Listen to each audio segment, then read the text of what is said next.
All right, T7D, basic repair and testing, soldering, use of a voltmeter, ammeter, and ohm meter. And these are meters that, as you, I'm sure, can figure out, measure volts, measure amps or current, and measure ohms or resistance. Okay, which instrument would you use to measure electric potential or electromotive force? You remember that electromotive force was another word that we used for voltage or volts, and a voltmeter would be used for that. What's the correct way to connect a voltmeter to a circuit? You put it in parallel with the circuit. Here's an example. This is a battery, and I don't know why they're showing it as a variable battery. That doesn't make any sense to me, but that's the way the diagram was done. And here's your voltmeter here. Okay, so to measure the voltage of the battery, I connect my voltmeter in parallel with the battery. Okay. Here I'm going to measure the voltage across this resistor. So I connect my voltmeter in parallel with the resistor. Okay. How is an ammeter usually connected to a circuit? It's connected in series with the circuit. Remember that the current, the amps, are a reflection of how many electrons are going through the circuit. How many electrons are going through there, okay? And in order to count all of those electrons, we have to make sure they all go through the ammeter.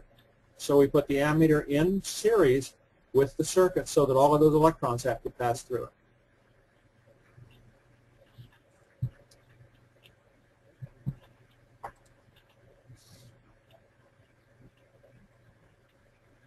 Which instrument is used to measure electric current? It's called an ammeter. It measures amperes, the unit for current, you'll remember. One instrument is used to measure resistance. That's an ohm meter.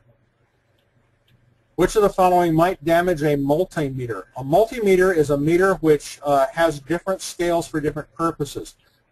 It can be set to measure resistance, it can be set to measure voltage, can be set to measure current.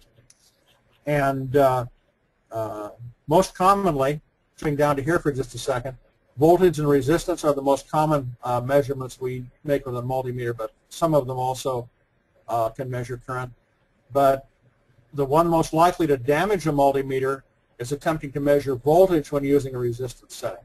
They're extremely sensitive on the resistance settings, and if you try to measure a circuit that has voltage in it, when you're set to resistance, you can damage the meter. Which of the following measurements are commonly made using a multimeter? Voltage and resistance are the most common measurements used, made using a multimeter.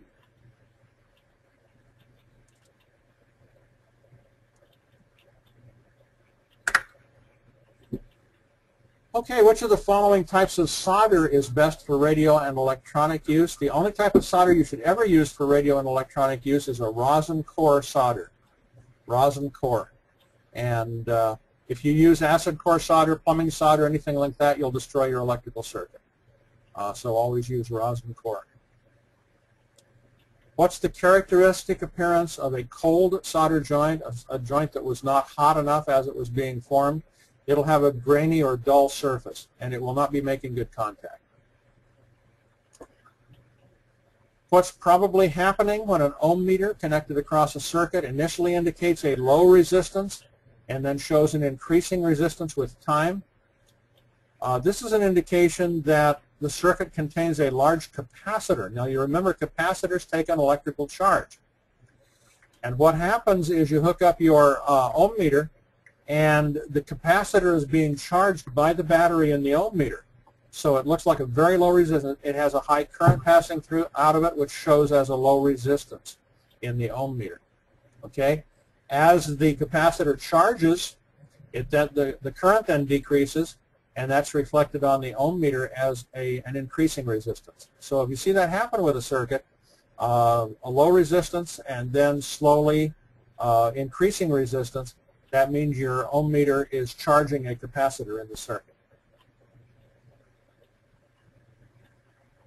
Which of the following precautions should be taken when measuring circuit resistance with an ohm meter?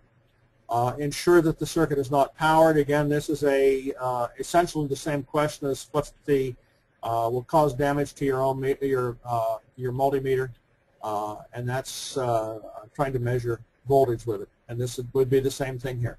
Make sure the power is off when you're taking resistance measurements.